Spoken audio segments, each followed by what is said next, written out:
It says, ask Caitlin to open the Riverside tab. I don't know.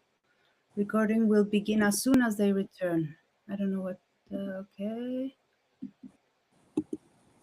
Okay. Yeah. Are you with me? I am. I'm just jumping over. I was trying to find one thing to make sure I got her name Yeah, right, yeah. the person I was going to recommend. Yeah, of course, of course. It's not coming up.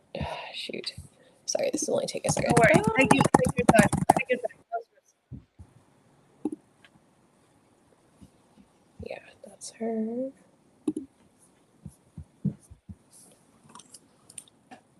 Okay, I got it.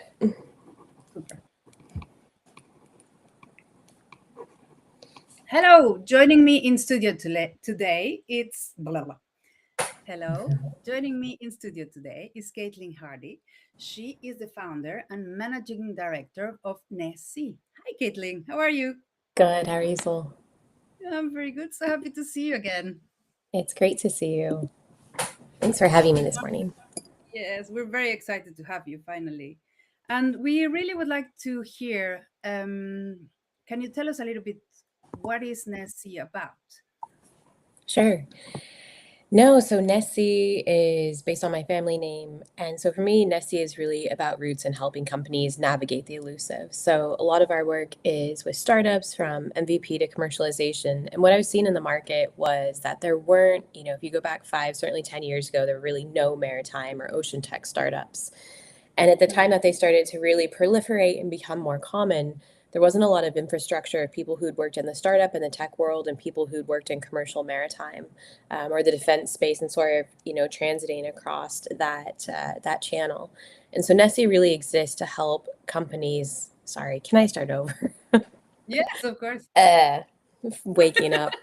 Good morning. I was just like, I'm blabbing. Okay. Do you want to ask Yeah, me again or should I? Yeah. yes. Hi, Caitlin. So happy to have you here. Can you please share with us what is Nessie about? Hi, Soul. Thanks so much for having me. It's always great to be talking with the Tool family.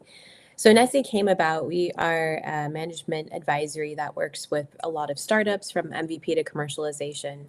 And the origin story for Nessie is I was at a large OEM and excited that we were finally starting to see a lot of maritime and ocean tech startups. But a lot of the founding teams weren't necessarily coming from the traditional maritime world. And so there was sometimes this lack of understanding how to navigate things like class and flag, different engineering requirements, and sort of just like, well, why can't we do it this way? And so we saw so many amazing technologies, but I didn't have time in my day job to support them or even really to be able to answer questions they had when they were just doing discovery. So Nessie came about to help support these companies and these founders who had brilliant ideas, but needed maybe a little extra help looking out over their skis of what's to come, what types of things should they be considering as they enter, this very traditional market. Yeah, I love this navigating the elusive, which is it's kind of like an intersection, right? Of Exactly. different kind of the maritime, the defense, the technical, the technology, and Yeah. that's where And you bringing it guys can. all, helping companies and founders bring that all together, and also helping, we're working with a lot of foreign companies right now that are looking to enter the US and North American market. There's certainly how do you bring those overlapping circles together. It's so different country by country within maritime, and certainly within defense right now of how that happens. Super exciting, really nice. And talking about your future footprint, when you think into the years in the future, what kind of legacy do you hope to leave? Yeah, it's such a hard question, right? I mean, we're both moms. We've both been working for quite a number of years at this point. And so for me, legacy started to become a lot about when I would leave my son, like, okay, is this work trip worth it? What is the ROI on this trip? What is the ROI to, my old company? What is the ROI to myself personally? And, sort of engineering my way through it. And Yeah. so for me, legacy really comes back to like, am I making the world a better place? That's probably cliche. People could answer that question a lot of different ways of what does a better place look like for them. And I think it also is, how are we helping propel solutions into the future that are good for the planet and are good for people? So, for me, I don't need or would never expect my name to be, written down in history books anywhere, but it's more a chance to be a small part of these change makers who are help pushing, groundbreaking tech forward. Amazing. I love the term that you're saying, the return of investment, not only in the Mm-hmm. professional side, but Yeah, in the personal life. I've never sure. thought about it. Yeah. Yeah. Yeah, but I think it's important I mean, I know it is for me at least. I was sitting in my dream corporate role and I remember thinking like, is this what the next 20 years look like? Is this what the next 30 Yeah. years look like? And the answer to that, if it was yes, there's nothing wrong with that. But for myself, I felt like, especially since having a child, there were so many things where I felt like I had my mom life and my work life, and there wasn't necessarily a lot in between, even though I had a lot of hobbies, before and things I was passionate about. And so for me, it was sort of a rebalancing of, is there a way that I can be more present with my family and hitting the targets of what I believe add good to the world in a professional corporate sense, but still sort of reclaiming other areas that help support, myself or how I show up for my family and my team, but also others and totally different aspects that have nothing to do with maritime. So. Amazing. And that's really linked to the next question, because I'm very curious to know what sparked that kind of founder journey. Like, was there a defining moment or a special situation that you realize, I need to I need to pivot, I need to start something? Yeah, I don't think for me there was a defining moment so much.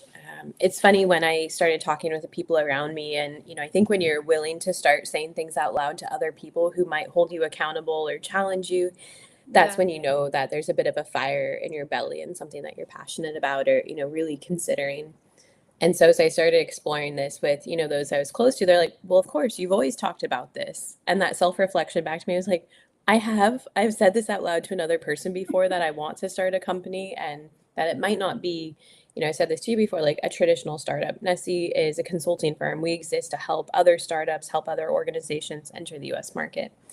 But that founder journey for me really started, like, again, going back to the first principles of engineering of a pros and cons list of, am I really willing to step away from a corporate job, a team that I love, just a huge amount of stability, right? Of knowing that you have a paycheck coming in every couple of weeks. And my list started to shift a lot when I thought about like what my priorities were and what my goals were, and being really, precise in how I put down my goals of, feeling like I got to this point in my career and then it was the end and then what?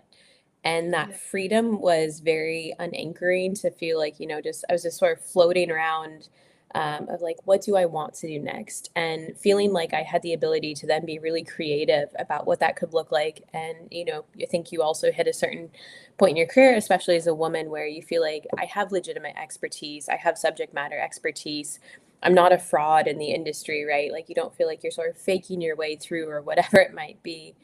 And so for me, that let me think a lot more about like, I've always wanted to do X, Y, and Z. When am I going to make time for this? Because if I'm not really focused on this, it will never happen. It's someone else isn't going to do it for me. Yeah. And so that's maybe a bit of a weird founder journey, but a lot of it came down to like the timing for my family was right. My husband also works, so there's flexibility there. And I felt like I had the freedom to take a risk on myself. And one of my mentors said to me, which I so appreciated, and I don't know that I agree with him, but he said, you've never done anything that you failed. Why do you think you would fail now? Exactly. And having those types of conversations was really key. Amazing. And this, how long ago was this? The beginning Yeah, of this? just over a year and a half ago. So it's still very new, but it doesn't feel new anymore. And I was just telling a friend the other day who's getting ready to launch her own firm, she's going through like company name and logo and business cards. I was like, you will feel like a fraud the first time you hand someone your card and give your pitch of what you do. And now I sort of joke that I like hand out cards like candy. Like it's just second nature. This is who we are as a brand. This is who I am. This is what we have to offer. Does this work for you? If it doesn't, that's okay. So Hmm. Amazing. And has there any kind of challenge or surprises in these kind of start points that you would like to share and that shaped you the way you operate? Yeah. Oh gosh, there's so many. Ones I would say public, really, right? No, I feel so fortunate to be going down this journey. Mm, Overwhelmingly, I've been so surprised at the support or, offerings of connections and just general openness of people to have conversations. I remember someone had reached out when I left my corporate role, and summertime, so a lot of people were in and out on holidays. So that happened for a period of time where I would just sort of randomly hear from people, and I was expecting that they wanted the story of like why I left, why I transitioned out. And instead they're like, no, no, no. And they use the words like, that's great, but honestly, we don't care. This was someone I had worked with in the past as a mm, advisor. And they said, can we work with you now? Like, would that be a conflict for your firm? We would love to keep the relationship. And so for me, that meant so much because it was someone who like knew how I operated personally, like knew me pretty well, but also got a good sense of my brand. And it was something that they were so willing to align themselves with early on. And so there mm, were a lot of conversations like that I was just kind of blown over by and not expecting. And, going from having a pretty sizable team to being on my own, I think my biggest fear was that I would be by myself. And mm, I very quickly realized like I wasn't by myself. Like I was, mm, the first person as a W-2, but there were so many people in the greater Caitlin network that became the mm. Nessie network that I still feel like I get to engage with all these really great teams and be a part of something bigger every day. Yeah, it was quite natural step, or in my Mhm. perspective, that I met you as a colleague, and then I heard Yeah. what was going on. It was like, of course, that was that was where she was Yeah. gonna end up. Yeah. And I think for a lot of people who know you, that was kind of like a natural step to take. Yeah. So No, thank you. Yeah, amazing. and then the other side too, I think people are really well intentioned. But every once in a while I get the comment of like, when are you going to go find a real job? Like it's been over a year now. And I was like, but it is a real This job. is my And job. and not to say I would never go back to corporate, right? But there's an interesting tension there, I think, for the comfort level that we all have. I recognized I was in a really privileged position, that I had a spouse that worked as well. And I think we have such a fixed idea, at least in the US, of what work can look like and maybe women's work and being a working mom. Yeah. And a lot of people thought that I was leaving because I wanted to take my foot off the gas pedal, and that couldn't have been further away from the truth. And so it's also really interesting when I run into some people from industry, they're like, you're just as busy now or maybe busier. Like, isn't this the complete opposite of what you wanted? I'm like, no, like I like to be busy. I like to move fast. I don't have a Yeah. great slow speed. And so it's also, I think, like a huge amount of self introspection and, checking in with yourself because you don't have a manager to do it of like, am I where I want to be? There's been a lot of times with Nessie where it's like, I could go do this thing.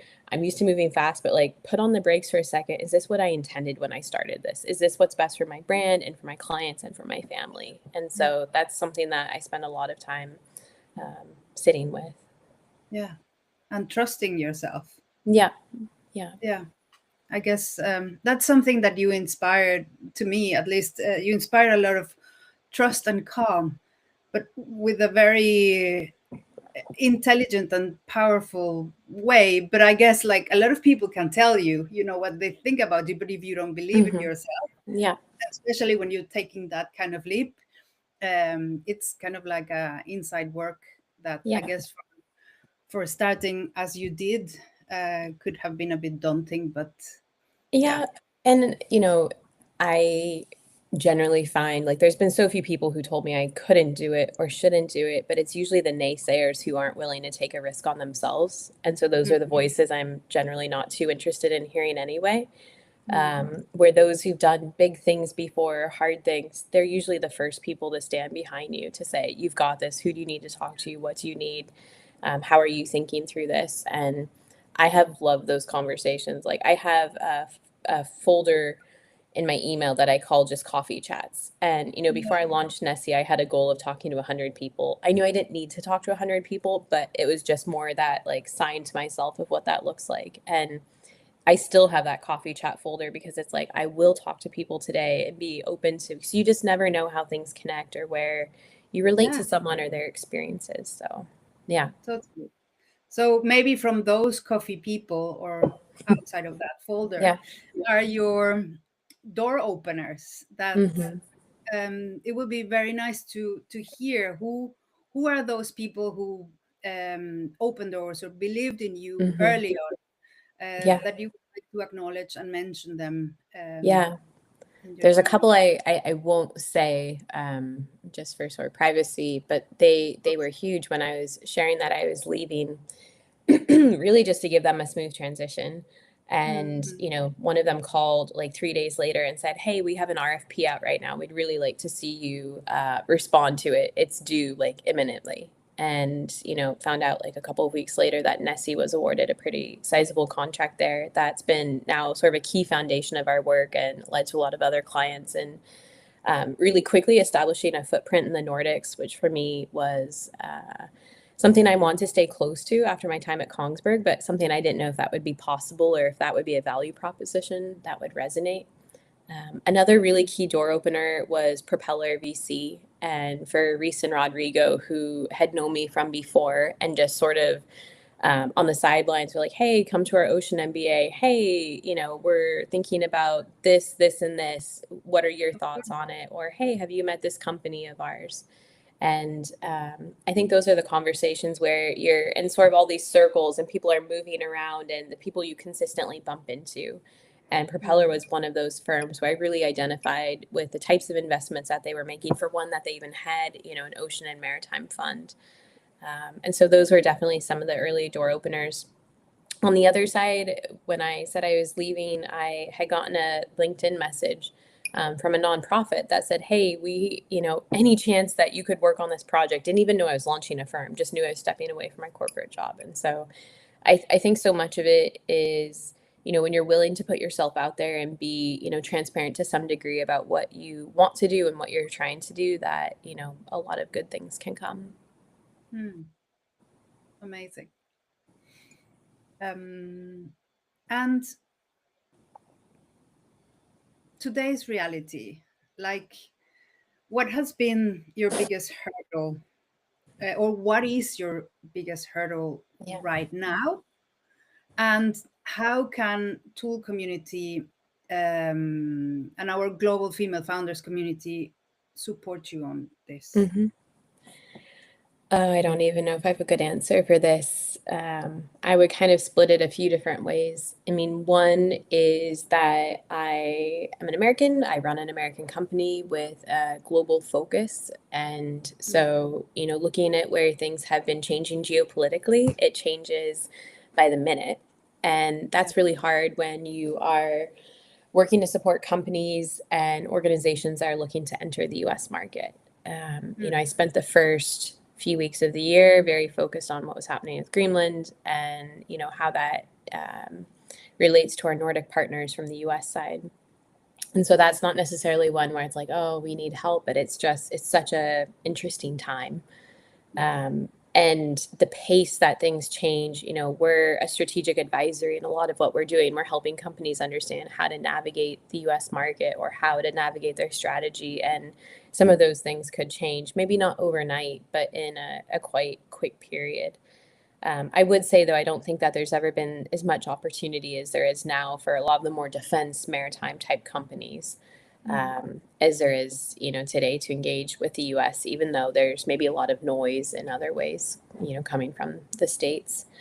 Um, for challenges, I think it's really just, not necessarily for me, but others to know, like, you can go and start a firm or a startup and keeping your community.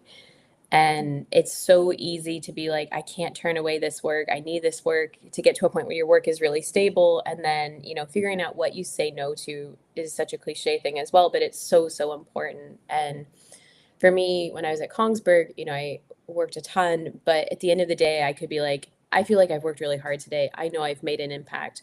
But when you're working for yourself and, trying to figure out like, what's that balance? How do I want to scale? Do I want to scale? Mm, A lot of times it's just carving out time for yourself so that you don't run, completely into the ground all the time. And so I think it's finding others, that are like you, who've gone through this journey before, who are coming up through this journey, so that, you don't feel isolated in that way. That there is a method to the madness in a lot of this. Yeah, yeah.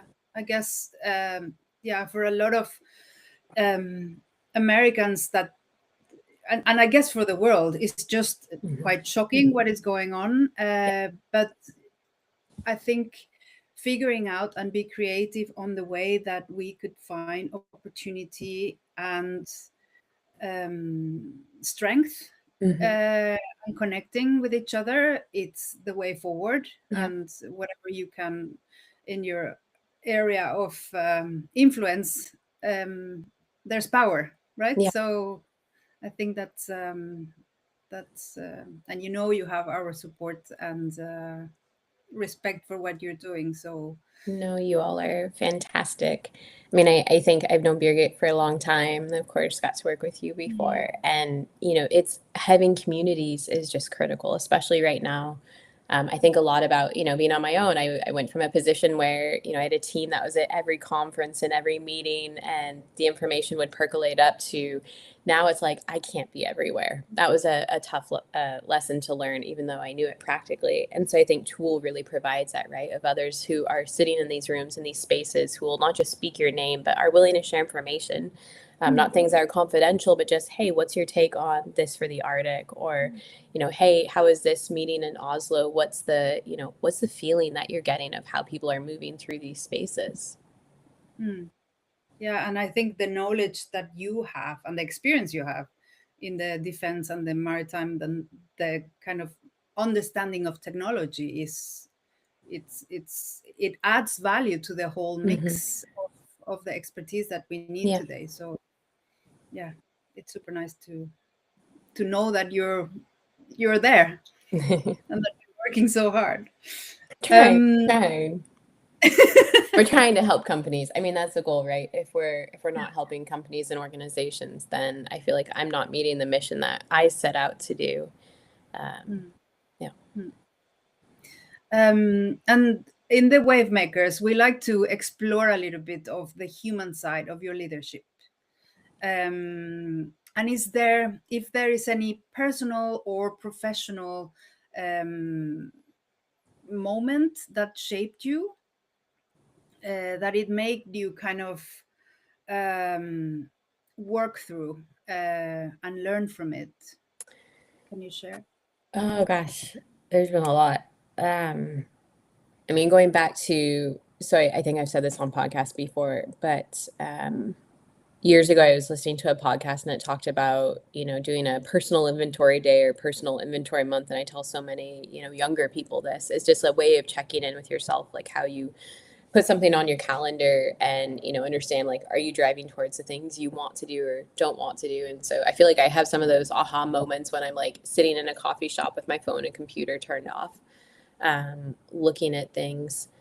Um, it's hard, the higher up you get in leadership, the less that you're able to talk about a lot of the hardest things that you go through. And I look at that from, past roles that I've been in and, certainly as a founder now. And, it's funny because my husband used to give me a hard time of like how much was happening at work, wherever I've been, based on, how much I had to say at the end of the day.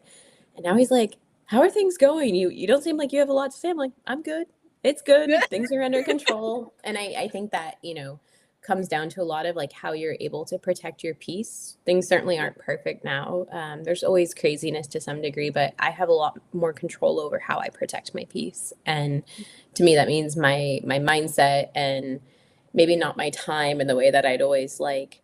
But I think it's really important to be able to have those that you can take those conversations back to and translate, whether it's an executive coach or a mentor, someone who's known you and can call you out. And that's probably one of the harder things in leadership. Like the higher you go, fewer people are willing to call you out. And then when it's your own company, no one knows necessarily what's going on as well as you do. And so for me, so many of those moments where I've needed that trusted translator, someone who can take you through, like multiple scenarios, but who can also provide insight into how you, like, they're looking from the 50,000 foot view of having seen you operate in different ways. And so that's maybe not a direct example that's helpful, but I think having those people and finding those people, I mean, Tool and Wave Makers provide so much of that, of creating community. Wista's provided that for me. Professors from grad school that I now consider really close allies and confidants. And it's a critical piece of the equation, because I don't think that you can be reflective and grow in your maturity for the things you're responsible for and making decisions about if you're not constantly looking at how could I have done that differently or better? Did that serve the people it was supposed to? Did that serve, myself in the way I was hoping it would? And going from there.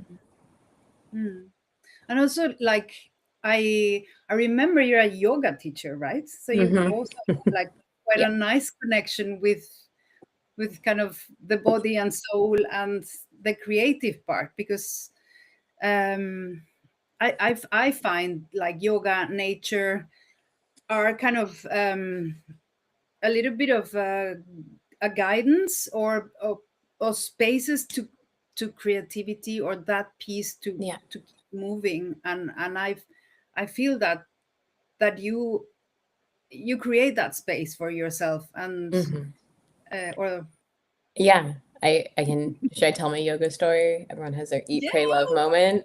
I had a bad fall skiing a few years ago, re-injured an old injury, and the doctor said as sort of a way of avoiding surgery, he's like, you need yoga. And I was like, oh, well, that's convenient. And because my personality is not to just like, oh, just go to a couple yoga classes a week, I was like, I'm doing yoga teacher training. And my husband was like, are you quitting your corporate job to become a yoga teacher? And I was like, no. And then a lot's changed in my life in the last year and a half. But for me, yoga is not just about like the physical strength and taking care of like your physical body, but so much the mental side, especially for, a mom with a young child when I was going through that.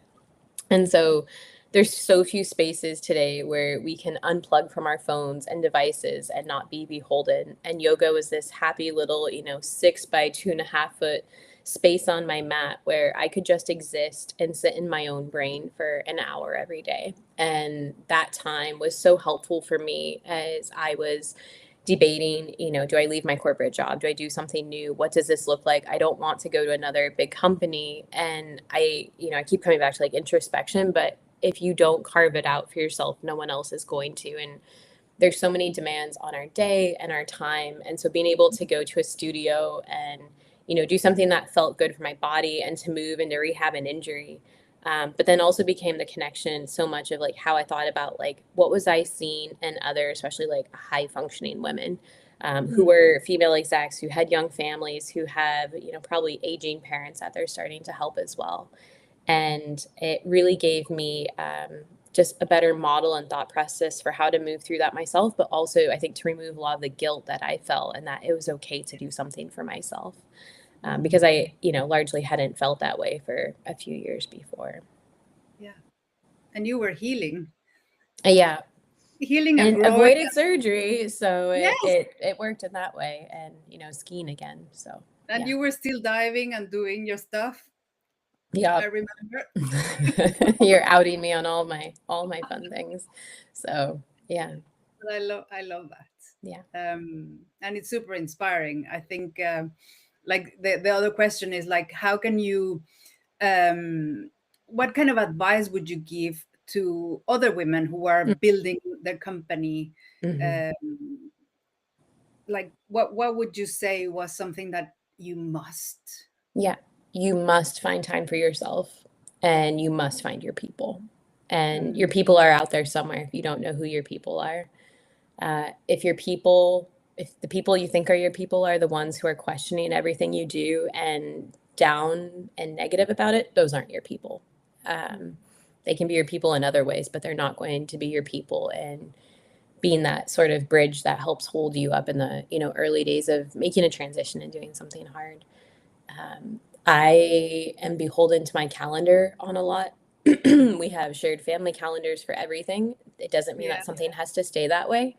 But if I see something on my calendar, I'm more likely to stick to it. If I sign up for a membership for something, I'm more likely to stick to it. The studio I was teaching at, yoga studio I was teaching at, and where I was taking class, sadly shut down. And so for me, that has been a hard shift because that was a place I come to rely on where I felt I could be sort of my alter ego or, the other side that people didn't see. And that was something that was really helpful for me, in my role at Kongsberg.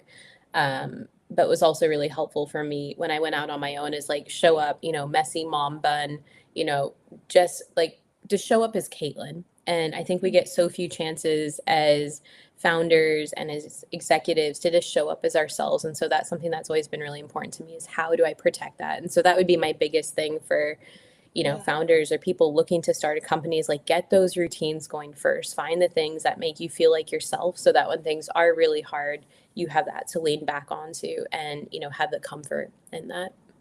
Yeah.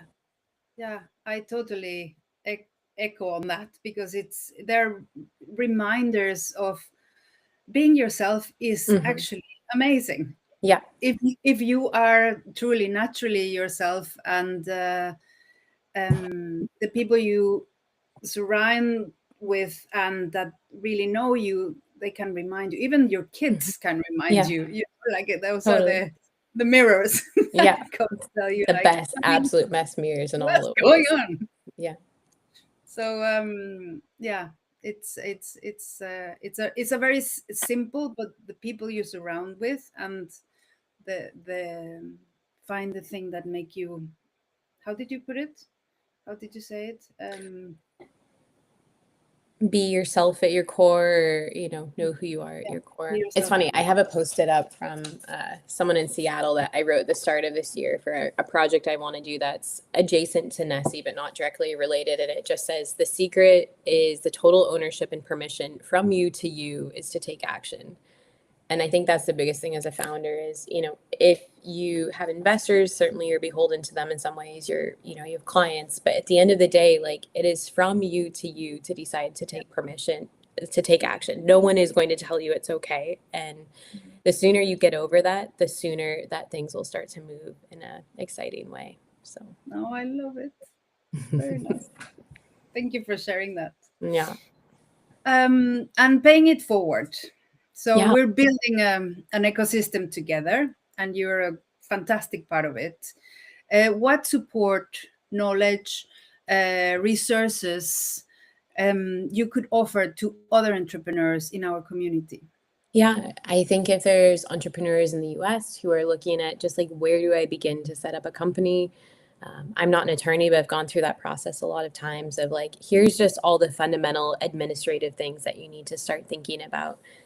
The worst thing that could happen is you decide to start a company or go out on your own and you get your first client and you're like, we have nothing for legal. We don't have insurance. We don't have a website, like whatever those things are. So sort of the nuts and bolts. I think from a practical perspective on a global basis, certainly in, Northern Europe and Canada and Australia, if you're trying to understand how to navigate the US markets, that's an area that I'm always happy to have conversations with people of just different, ways of thinking through. And then if you're on the tech side of, like, hey, we have this cool capability, we're not really sure like where it fits. Like I love to brainstorm. Like that's for me one of the most exciting things is when we meet with a company and we're like, this is so great what you're doing, but also wait, did you know you could do this, this, and this? And you see that sort of start to cascade of different places where a technology they've invented becomes a capability that they weren't even expecting. Yeah. Yeah, because I'm curious that for a lot of entrepreneurs, because also the wave makers that have been on the podcast is like there's a lot of incredible technologies out there, but they reach a point where they need to prove success, and sometimes that means have pilots. Yeah. How and that becomes a bottleneck in the industry. How do you see these from your perspective and experience? Yeah, it is a huge bottleneck. I think it's improved significantly over the last, since COVID, I always say is when things started to change. But now it's helping companies suss out, who has a legitimate capability that is at a good, technology readiness level, TRL to test versus someone who just has really great marketing and wants to do a pilot, but it's going to be a disaster. And then that operating company isn't going to be willing to take a chance again, or that organization if it's, more of a government funded opportunity. So it's hard. I think a lot of it comes to navigating and quickly. And recognizing that you probably shouldn't go after the biggest fish for your first pilots because that can also close doors for you later. I remember I've had a couple companies that have talked with, some of the largest carriers, and they're so stoked as they should be.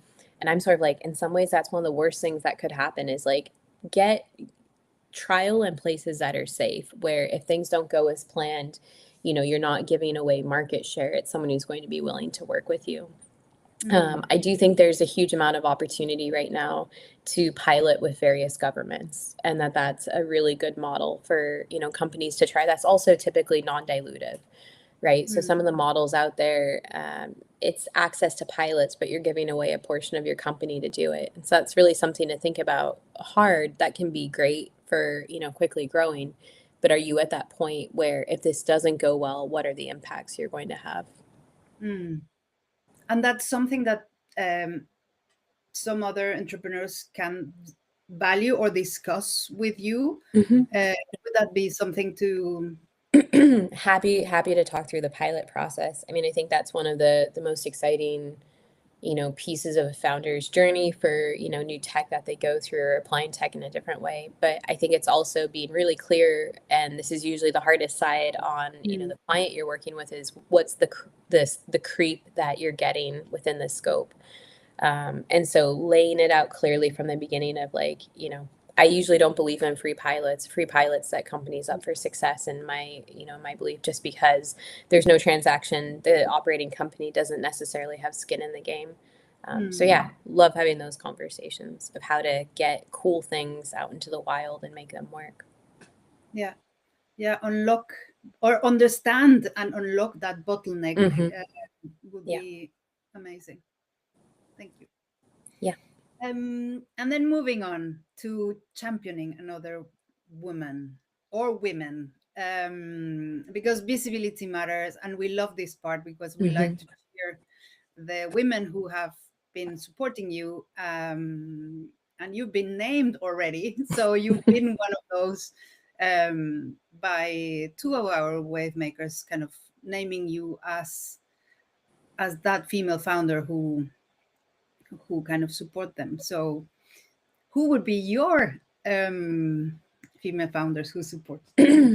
There's a couple who came to mind as I think would just be great conversations for you to have and to pull into this network at large.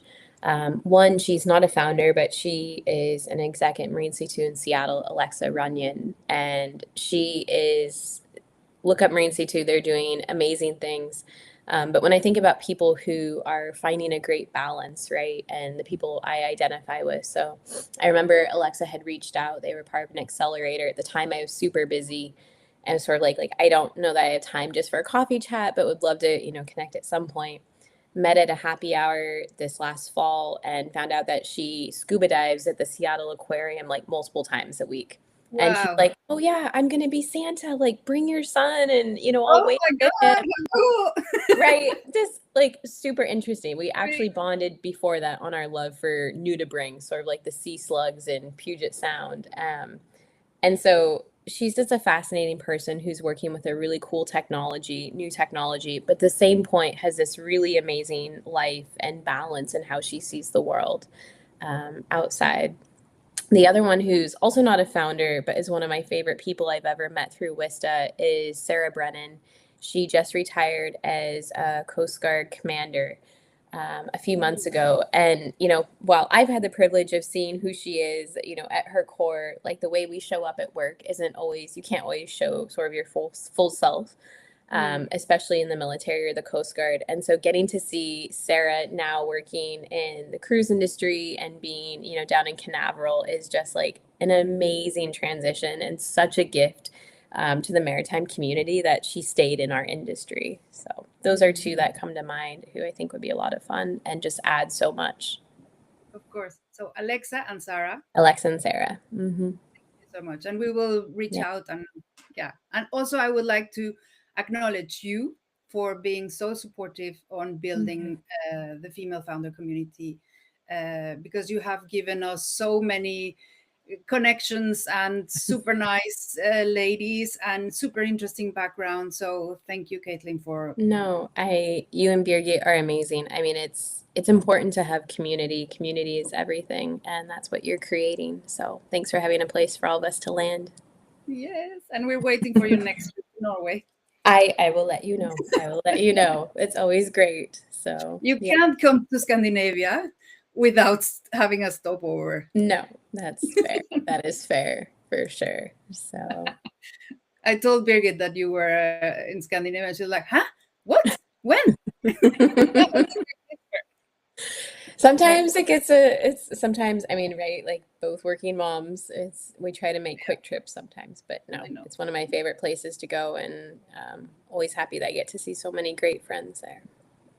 Yeah, and also like the last time we've met, you were flying with your mom, and you were with your mom. I was like, how magic is that? And Yeah. she's your biggest fan, and she is Oh, I such a don't know if she'd say that, but this is interesting being lady. recorded, so we'll yeah. Yeah, no, No. but yeah, I can take it out. But it's No, you don't have to. No, that was a really that was a wonderful trip, and talking about like the hard things of being a founder. My grandmother was really, that was like exactly a year ago. My grandmother was really sick, and yeah. I had gone home to say goodbye to her before I left. And Mm. my dad called me on the second day of our trip that she had passed. And even though it's a long time coming, like those are the things where when you are a founder, I was going to run a workshop that had like dozens of people. Like there wasn't an option for me to not show up. And so, that caused me to think a lot about, okay, who else is like me that I want to work with, that I can bring on to Nessie. So when those situations arise, but no, my mom had the most lovely time joining us all for dinner. And, Yeah. it's helpful for people who are in your personal life, but it's hard to explain this world that we work in.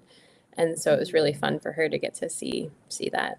So Yeah, and I think that's also this part of acknowledging who we are mhm. as women, like, and with our families, Yeah. and to sometimes, like, you don't ask, like, mom, do you like, my mom lives in the other side of the world, but to include them in Mhm. our life as like our kids, like for them to understand Yeah. what we're doing, and the dedication or the passion that we have for what we Mhm. do, and also our partners. And Yeah.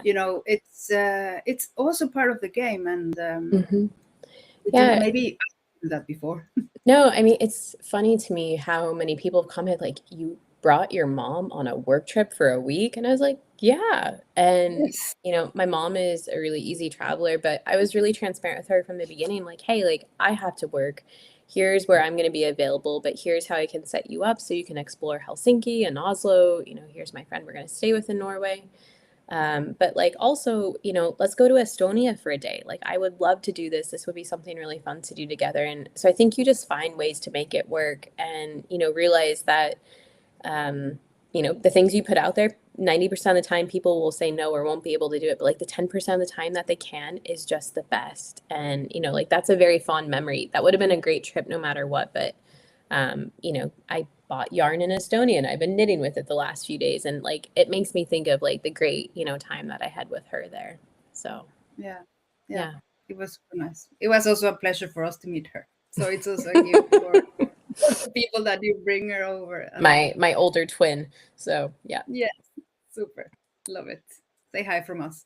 I will. um and the last question is, like, looking to the next generation, what advice would you give to young talent entering the industry, Mhm. thinking like mindset or skills that matter the most in the years ahead? Mhm. You could Yeah. think about it to the young people or also to your young self. what would Yeah. what would you say?